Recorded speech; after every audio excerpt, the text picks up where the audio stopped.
ప్రభుత్వం తాజాగా వెల్లడించిన పద్మ అవార్డులు తెలుగు రాష్ట్రాల రాజకీయాలకు కేంద్ర బిందువయ్యాయి. ఆంధ్రప్రదేశ్ కి 5 ఇచ్చారు, కనీసం 1 తగ్గించి 4 మాకివ్వాల్సిందని తెలంగాణ సీఎం రేవంత్ రెడ్డి అనడమే కాకుండా పద్మ అవార్డుల విషయంలో కేంద్రం తెలంగాణపై వివక్ష చూపిందని, రాష్ట్ర ప్రభుత్వం ప్రతిపాదించిన వ్యక్తులని ఎవరిని పరిగణలోకి తీసుకోలేదని ఆవేదన వ్యక్తం చేసిన సంగతి తెలిసిందే.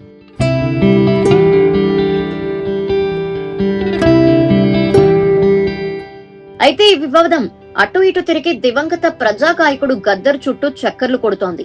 గద్దర్ కి ఎందుకు పద్మ అవార్డు ఇవ్వరని కాంగ్రెస్ నాయకులంటే, గద్దర్ రాజ్యాంగాన్ని ఆమోదించని నక్సలైట్ అని రాష్ట్ర బీజేపీ నాయకులు కౌంటర్ ఇచ్చారు. మరో బీజేపీ నాయకుడు ఏకంగా గద్దర్ ని ఎల్టీటీఈ ప్రభాకర్ తోనూ ఒసామా బిన్ లాడెన్ తో పోల్చారు.